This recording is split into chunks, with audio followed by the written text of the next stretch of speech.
Quel regard vous avez sur ce qui s'est passé hier à Paris, à Notre-Dame? Je suis assez touchée parce que j'ai de la famille qui habite à Paris et c'est un peu le point où on va, on passe toujours par là quand on visite Paris. C'est vraiment le centre névralgique de Paris. Donc c'était quelque chose. C'est quand même quelque chose d'assez. Ouais, justement, je pense que ça nous touche quand même pas mal et ça a une grosse signification. Voilà. Eh bien, je vous remercie.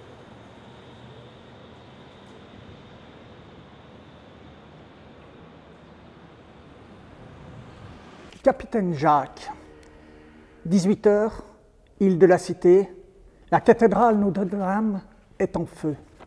18h50, la flèche de la toiture de Notre-Dame, joyeux de l'art gothique, s'effondre. Nostalgie quand tu nous tiens, il y a eu tellement de choses. On a fait sonner le bourdon à la Libération. Il y a eu 3 ensevelissements de présidents, De Gaulle, Pompidou et Mitterrand. D'abord, ma première question, quel regard vous avez quand vous avez vu ces images? Alors, bien évidemment, ce sont des images extrêmement impressionnantes. Particulièrement, l'ampleur du sinistre sort du commun. C'est un sinistre qu'on peut considérer comme hors du commun, tant par sa symbolique que par sa dimension. Dans les 500 pompiers qui sont intervenus, quel est leur premier rôle à faire? On a vu que les échelles n'étaient pas assez hautes. Qu'est-ce qu'on fait dans des cas comme ça? La première mission du pompier reste de toute façon de sauver. J'imagine que lorsque les premiers moyens de secours sont arrivés sur place, une des premières missions du commandant des opérations de secours est de s'assurer que plus personne ne se trouve à l'intérieur du bâtiment. À la suite de quoi, une reconnaissance est impérative pour se rendre compte de quelle manière les premiers moyens vont pouvoir être engagés au plus près du feu et afin de planifier le reste de l'intervention. Cette intervention a nécessité, comme j'ai dit, 500 pompiers.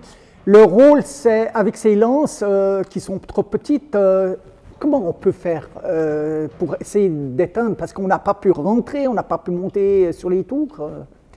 Alors, contrairement à ce qu'on a peut-être pu voir sur les images, les sapeurs-pompiers de Paris ont pu pénétrer à l'intérieur du bâtiment et ont mis bon nombre de lance-canons à l'intérieur même de la nef. Tout ça, bien évidemment, en respectant scrupuleusement les prescriptions de sécurité indispensables à ce genre d'intervention. Effectivement, les moyens conventionnels peuvent paraître dérisoires face à un sinistre de cette ampleur. Maintenant, nous ne pouvons pas nous équiper pour faire face à tout type de sinistre, particulièrement des sinistres de cette ampleur. Donc, oui, certes, les échelles ne font que 30 mètres. Sur Genève, nos échelles ne font également que 30 mètres. Les pompiers de Paris ont pu accéder, peut-être pas dans l'immédiat, mais par la suite, sur certains nombres de tours pour prendre des positions hautes, pour pouvoir lutter le plus efficacement contre ce type de sinistre. Il y a eu des bruits comme quoi on aurait fait peut-être intervenir les hélicoptères bombardiers d'eau. Qu'est-ce que vous en pensez, vous? Il semblerait que c'était trop dangereux. Est-ce que vous pouvez nous expliquer pourquoi c'était trop dangereux? Alors effectivement, il y a eu par diverses sources des demandes de Canadair et d'hélicoptères. Alors pour parler du Canadair, autant dire que c'est totalement absurde, j'utilise volontairement le mot absurde, que d'engager un Canadair qui est un moyen de lutte contre des feux, essentiellement des feux de végétation, dans une zone extrêmement urbanisée comme l'île de la Cité. C'est dangereux pour les pilotes et c'est particulièrement dangereux pour les intervenants au sol. Des centaines de litres d'eau, voire des milliers de litres d'eau qui s'abattent immédiatement sur des engins aériens dressés, c'est extrêmement dangereux, on risque de perdre du personnel au sol. Donc les Canadair, c'était de toute évidence une très mauvaise idée. Quant à engager des hélicoptères bombardiers d'eau, pour que l'hélicoptère bombardier d'eau puisse être efficace, il faut qu'il se trouve à la verticale du foyer. Avec la convection, donc l'émanation extrêmement importante de chaleur à la verticale du sinistre, l'hélicoptère aura dû se placer extrêmement haut à la verticale du feu et de là perdre toute son efficacité pour larguer de l'eau sur le feu. On a vu rentrer un robot. Est-ce que vous, ici au SIS de Genève, vous avez ces genres d'engins? Non, en l'état, nous n'avons pas de robot. Néanmoins, nous sommes très intéressés par ce type de technologie qui, dans cette configuration-là, effectivement, a pu prouver, s'il le fallait, toute son utilité. Ça vous rappelle 2018, à côté, à 500 mètres de la caserne, par une chaleur torride, le Sacré-Cœur en feu. Comment vous comparez les deux Parce que, je m'explique, il y a eu dans les deux des archives. Et comment vous faites pour sauver ces archives? Alors effectivement, donc j'étais commandant des opérations de secours sur le feu du Sacré-Cœur. Je pense que le point commun, c'est la symbolique du bâtiment. Dans les deux cas, c'est des églises, donc des bâtiments qui ont une très forte symbolique. Au niveau de la protection des biens culturels, parce que c'est bien de cela qu'on parle actuellement, nous avons répertorié l'ensemble des biens culturels sur l'ensemble du territoire cantonal genevois. Cette mission est principalement dévolue à la protection civile du canton de Genève ou de la ville de Genève, afin de pouvoir prendre en charge ces biens culturels qui sont menacés. Néanmoins, ces opérations ne peuvent pas s'effectuer tant que du danger subsiste. Donc c'est une intervention qui vient en seconde phase, voire en troisième phase, une fois que la sécurisation du bâtiment permet à des gens de la protection civile ou à des spécialistes des biens culturels, comme nous en avons en ville de Genève, d'accéder auprès de ces biens pour pouvoir évaluer les dégâts et éventuellement de les évacuer. Les heures, maintenant, que vont faire les pompiers pour les heures qui viennent? Alors, je ne suis pas sur place, néanmoins, je peux imaginer qu'une surveillance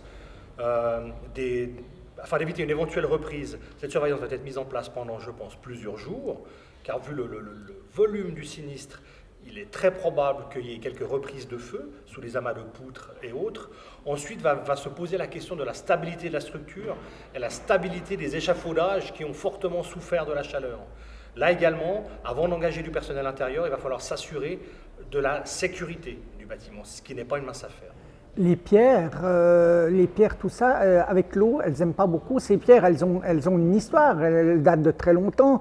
On parlait des deux clochers, c'est-à-dire la tour sud et la tour nord. Parce que dans la tour nord, sauf erreur, ou dans la tour sud, il y a le bourdon, cette cloche qu'on a parlé au début du reportage. Est-ce que ça paraît assez difficile à surveiller? Alors oui. Encore une fois, je ne suis pas ingénieur. Néanmoins, la très forte chaleur émise par le foyer, ainsi que les très nombreux milliers de litres d'eau qui ont été indispensables à la maîtrise de ce foyer, eh bien, ont certainement dû amoindrir la stabilité de la structure. C'est donc là une mission qui va être dévolue à des ingénieurs d'analyser la stabilité de la structure. Vous qui voyez, on va comparaître avec Sacré-Cœur, combien vous pensez de litres d'eau a été versé? C'est des milliers. Alors c'est des milliers de litres d'eau. Alors je parle pour le Sacré-Cœur. Au paroxysme de l'intervention, c'est 4 auto-échelles qui étaient engagées avec des lance-canons qui débitent 2000 litres à la minute, sans compter les lances à main qui ont été mises à l'intérieur du bâtiment. Donc on peut sans autre parler, je pense, de 12 000 litres minute minimum au paroxysme de l'intervention pour le feu du Sacré-Cœur. Alors, cette eau, on les prend dans les bouches, puis on a parlé aussi que ils ont tiré des colonnes depuis la Seine. Comment ça se fait? Comment ça se passe? Ils ont des pompes avec un moteur ou comment ça se passe? Exactement. Donc, pour Genève, donc le feu du Sacré-Cœur, le réseau hydraulique en ville de Genève permet une alimentation massive et donc de suffire aux besoins sur cette intervention. Maintenant, dans le cadre Paris, encore une fois, a vu la dimension du sinistre et la charge thermique astronomique. Des bateaux-pompes des sapeurs-pompiers de Paris ont été mis en aspiration dans la Seine, ce qui a permis d'alimenter hydrauliquement les engins.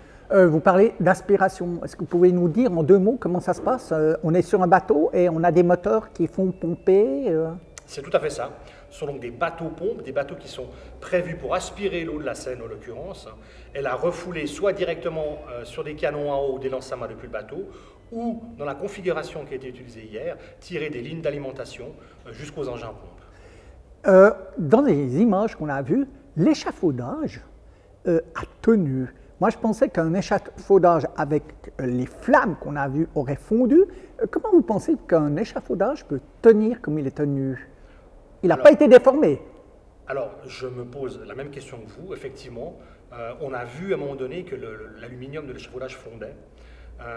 Je peux peut-être imaginer, mais là encore une fois, c'est simplement une supposition de ma part, que les deux parties de l'échafaudage se sont appuyées l'une sur l'autre, formant une sorte de voûte, ce qui a pu éviter l'effondrement total de l'échafaudage. Mais encore une fois, n'étant pas sur place, c'est un petit peu difficile de se prononcer. Une tristesse profonde et surtout la perte d'efforts énormes d'êtres humains qui ont construit ce bâtiment et qui s'est évaporé en quelques instants. On est à quelques jours de Pâques. Pour vous, qu'est-ce que ça représente cet événement pour Pâques? Alors, l'une et l'autre, nous sommes athées, mais je peux comprendre, et nous pouvons comprendre, que pour les gens qui sont pratiquants, c'est une énorme perte. Un lieu de rassemblement qu'il est difficile de retrouver. C'était pour tout le monde, c'était quelque chose de très prestigieux et qui rassemblait beaucoup de personnes, même s'ils n'étaient pas forcément pratiquants. Mais pour tout le monde, pas que pour les catholiques. Hein. Je crois que l'histoire s'envole avec ce genre d'événement. Ça touche Toutes les communautés, les religions. Et les touristes, et les Parisiens, et les Français, et toute la population européenne. Internationale. Eh bien, je vous remercie. Merci à vous. Au revoir.